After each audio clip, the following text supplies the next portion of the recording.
Greetings, everyone. And yes, I admit it. I messed up. I admit that I messed up. I procrastinated. I have tons of personal issues that I've let now I gotta try to rush through these videos. So please, if you want to in the comments, you can call me an idiot, a retard, a dumbass, whatever you want to call it. But real quickly, get into this and I'll try to at least make it interesting. Okay. Some of Cap's villains, and he has quite a bit. There's Armadillo, Red Skull, Arnim Zola, Helmet Zemo, Baron Zemo, Baroness Zemo, apparently now because of Fear itself, Flag Smasher, Barack the Leaper, let's see, Armadillo, I already said Armadillo, the Serpent Society, Madam Hydra, aka Viper, Crossbones,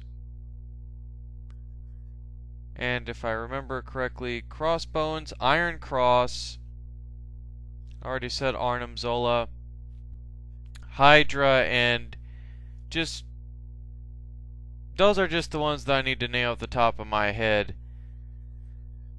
But Cap has actually quite a few villains. Oh yes, MODOK is technically considered a Captain America villain, as is Anti-Cap. So Cap has quite a few villains in his rogues gallery. You know, so if you ever get the chance, look online. There should be a gallery for, you know, Cap's rogues. Real quickly, I'm going to talk about the Howling Commandos who are going to be in the movie. Farnsworth, Frenchie, Jim Morita, I believe is how you pronounce his name. Apparently in the movie, Farnsworth is going to double as Union Jack. I don't know how they're going to pull that off. But the Howling Commandos basically started out under the leadership of Sergeant Nick Fury. Yes, Nick Fury will not be in this movie, however. Sam Jackson is going to be Nick Fury, and they're not going to talk about the Infinity Formula or any of that, which would have been kind of cool, but I can kind of understand why they didn't do it. But they were the first attack squadron. They were led by Nick Fury. Oh yes, Dum Dum Dugan, Gabe Jones were also part of that group. And the Howling Commandos were a big World War II group. They were even part of the Invaders, and they were major allies to Captain America, Bucky, and many others. One thing about the Howling Commandos that's really cool is that before the Civil War and everything, S.H.I.E.L.D. had their own version of the Howling Commandos that had like the Living Mummy, Warwolf, Clay Quartermain, Vampire by Night. Yes, there is just like there's a werewolf by night, there is a vampire by night. Look it up if you don't believe me. And so they had more of a supernatural Howling Commandos. However, currently in the comics, because of Dark Reign and Norman Osborn, Dum Dum Dugan and Gabe Jones have actually formed the Howling Commandos PMC. Yes, the Howling Commandos are now a private military contractor. They're now a PMC that can be hired out. So, I look forward to seeing the Howling Commandos in First Avenger. I'm excited to kind of watch the Commandos, you know, go nuts. But one that I will try to talk in great detail about is one of Cap's greatest allies, and that is Sam Wilson, also known as the Falcon. Now, Mount Vernon Kid and I were actually talking about Falcon and how, you know, he's kind of a crap character. Or at least in the eyes of fans, he's a useless crap character. Now, to try to give you a little bit of background information about the Falcon, basically Sam Wilson was a kid who grew up in a tough, you know, ghetto-ish, you know, Harlem neighborhood. He always tried to do the right thing, but when his father died, he just ended up joining the mob and, you know, trying to do whatever to make ends meet. However, when he went to Rio de Janeiro, I can never pronounce Spanish names correctly, or any pronunciation for that matter, because I suck like that, and I'm partially dyslexic, but I'm rambling. But it was there that he would meet Redwing, who he bought at the marketplace because he loved the look of the bird. And he would later be captured by Red Skull and used as a pawn to destroy Captain America. However, Steve would later break Sam out of his his programming by the Red Skull. However, the Red Skull's usage of the Cosmic Cube ended up endowing Sam with the Aquaman-like ability to communicate with birds. Within a 1 whole mile radius, Sam can actually communicate with birds, and through telepathy, he can also see through their eyes, which I happen to think is a pretty cool ability. Black Panther would later actually help Sam create a harness. One would be made out of solid vibranium.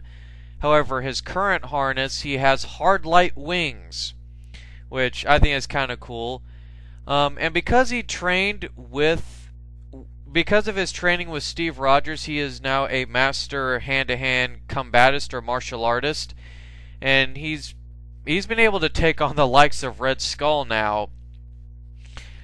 And Sam is also a master aviation fighter, meaning that basically he's a great aerial combatist. Even Iron Man has admitted that he's a much better flyer than he is. And Sam is also a self-taught man. He is a high school dropout who ended up, getting a GED. And if he didn't get his GED, then he certainly has, he's taken shop classes. He's went to the library. I mean, Sam is just very well educated. So I would compare him with Luke Cage in terms of, he's a guy who came from nothing and then ended up making something of himself. An interesting little tidbit before this ends. One of Sam Wilson's first supervillains that he fought and beat by himself solo was Max Dillon. Yes, the Spider-Man villain known as Electro. Actually saw him robbing a bank, beat Spider-Man to it, and not only confronted Electro, but basically wiped the floor with him, according to what I read. So Sam Wilson is just like Aquaman. He's not so much a crap character. He's actually a very formidable character. And I also like the fact that he helped mentor this guy, the second Captain America. Yes, Bucky Barnes. One of Cap's oldest allies, or probably his second most recognized ally, aside from Rick Jones and Sam. And Bucky would be like his teenage sidekick when he first debuted, back apparently when teenage sidekicks were cool to put in comics. And Bucky was trained by Steve and well versed in judo and American boxing and whatnot. And just like Dick Grayson was to Bruce Wayne, Bucky Barnes, you can't ask for a better replacement or a better Captain America successor than Bucky. However, Bucky would actually presumably die because his right arm would be caught in an explosive missile that presumably would have killed Bucky, but instead it blew off Barnes's right arm, and like Cap, he was frozen in the Atlantic or was found by the Russians, who then decided to brainwash him into hating the West during the Cold War, I mean. And it was during the Cold War that they would rename him Winter Soldier, and he would be an assassin for hire. And he would perform many assassinations. Some are saying that he assassinated Adolf Hitler. Others are saying that he assassinated JFK. Others said that he assassinated foreign dignitaries. And during the Trials of Captain America, which is a book that I hope to actually get and read, they list all of Bucky's crimes as Winter Soldier. And when Bucky eventually meets Cap and they fight, Cap uses the Cosmic Cube to restore Barnes' memories, who so guilted over what he did that he can't face Steve. He can't face his mentor. And I like the fact that Bucky tried to redeem himself. And I'm looking forward to Sebastian Shaw's performance as Bucky. It seems like they're going to mix up, little slight hints of Winter Soldier in there, but not make him a teen sidekick, and I kind of like that. Because it would have come off as just plain goofy if Bucky was actually a so-called teen sidekick. So it'll be good to see Bucky kind of be able to hold his own alongside Cap. But getting back to the whole comic book aspect of Bucky, Bucky would eventually, when Steve was assassinated during the Civil War, he would reclaim Cap's shield, and he would eventually fight Tony Stark and basically beat him, and Tony tells him, hey, Steve left this message that, he wants a successor, but he also wants you to try to repent for all the violence that you have caused. And that's where Bucky would become the second Captain America. However, Bucky would have a long road in trying to prove to the other heroes that he was worthy of the mantle, let alone try to prove to the general public that he's trying to make up for his actions as Winter Soldier. And I think before they killed him off in Fear itself, which was a very stupid move, I think I actually enjoyed what little I did actually read. I enjoyed, Bucky's whole wanting to redeem himself role. I think that it was quite appropriate. And I especially love how Steve passed the mantle to him and said, hey, you're the new Captain America of this generation. I liked that. I thought it was great. But one interesting tidbit that Bucky actually went through as Winter Soldier is that he trained a very young, or at least, I don't want to say an extremely young, but basically he was the instructor of the Red Room, the Russian version of the Super Soldier program, and he actually trained Natasha Romanoff. Yes, Bucky actually taught Black Widow all of her fighting skills and everything. And this makes for a romantic entanglement between Bucky and Black Widow, because they have that kind of deep history. And for some, that was very confusing and kind of a cop-out. To me, I find that to be a very interesting arc, actually. So Bucky trains Natasha, but Bucky was trained by Cap. So if you think about it in a cosmic sense, Captain America trained Black Widow because he trained Bucky, if you want to look at it in that weird cosmic sense. But then again, I could be talking shit out my ass, but that's neither here nor there. But we move on to Nick Fury.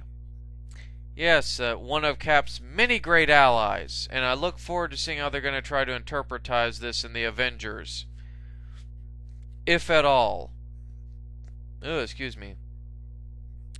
Now, some of you who are not comic book fans and are watching this video, and you're thinking, well, why is Nick Fury white? Isn't he supposed to be black? Well, the Samuel L. Jackson version is based on the Ultimate version of Nick Fury. This is Colonel Nick Fury. This is the actual main current comic version of Nick Fury, who, as I stated earlier in the video when I was talking about the Howling Commandos, was known as Sergeant Nick Fury.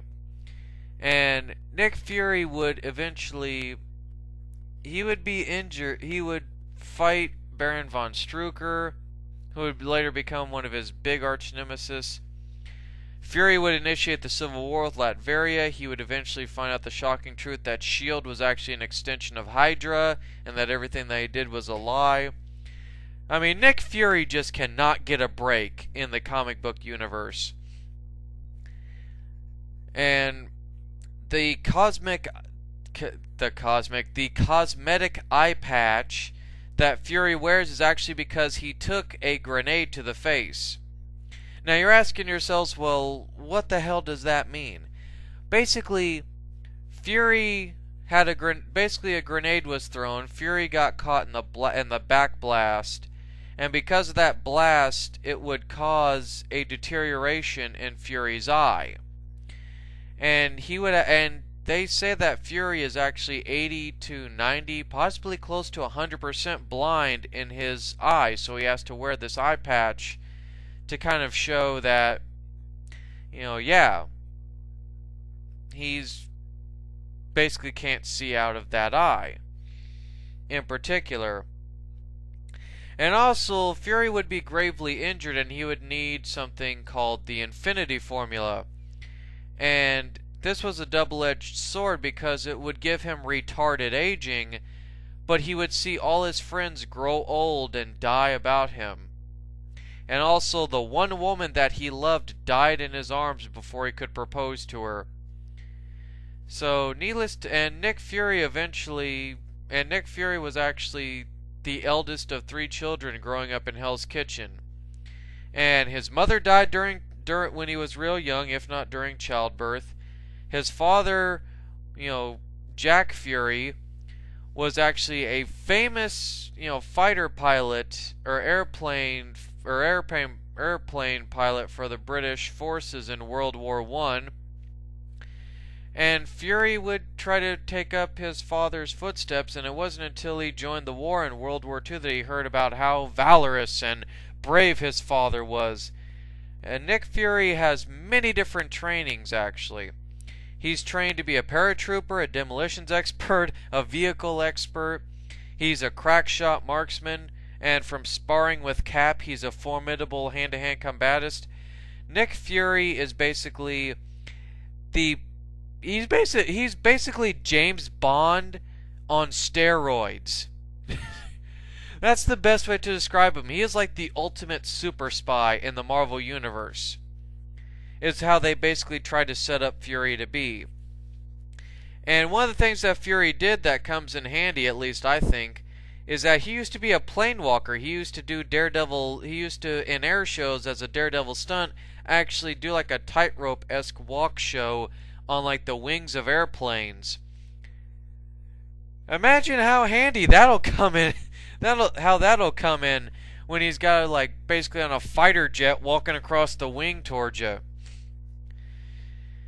It's just, Nick Fury is not the nicest guy in the Marvel Universe. He is a dick. He is an asshole. Nobody can deny that.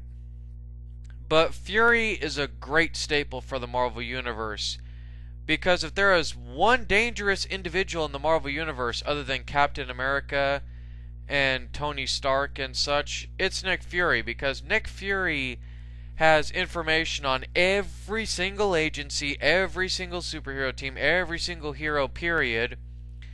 Nick Fury knows everything about everyone. He is basically all up in people's grills, if you want to put it that way. Like, there is not one single tidbit. He even knows what time Captain America takes a dump after eating his Wheaties. That's how proficient Fury is with his information. And that makes him arguably one of the most dangerous people in the Marvel Universe, because with all that information, if he happened to get drugged and brainwashed, every single superhero, metahuman, etc. on Earth would be screwed. Just because, and dare I say it, they would have to make the tough choice to assassinate Fury, because this guy just knows everything about everyone. No secret is safe. And also, I'm looking forward to a S.H.I.E.L.D. movie, because Samuel L. Jackson has supposedly hinted at, if not confirmed, that Marvel is in talks of doing a spin-off movie with him as the main star, as Nick Fury, basically doing a S.H.I.E.L.D. movie where they fight the modern day version of Hydra. And honestly, I would love to see that, because I think David Hasselhoff did okay in the Nick Fury Agent of S.H.I.E.L.D. movie. And I think Samuel L. Jackson would also do a very kick-ass job, because number one, it's not just Sam Jackson, but also we have yet to see Nick Fury in any of the Marvel movies really kind of show how good he is. And I kind of want to see Samuel L. Jackson, pull off like a judo throw or something. I want to see Nick Fury fight a little bit. I want to see him, kind of brawl with someone. If not, then I want to see how good a crackshot marksman he is, because Fury is technically one of the many great crackshot, shooters in the Marvel Universe. But yes, that is, at least for this first part, the first video. Hell, this may be the only video that'll be for the Winghead Edition. I've covered quite a few of the main players, but I'll try to look for more. But yeah, pretty much, guys, had a lot of stuff going on right now, so I'm truly sorry if this is not the best of videos. I was all excited to do this, and then I kept putting it off, and I had a whole bunch of stuff happen, so I guess some things don't work out the way that we want them to.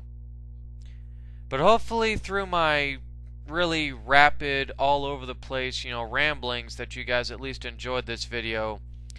So take care, and be sure to go see Captain America, because it's gonna be awesome.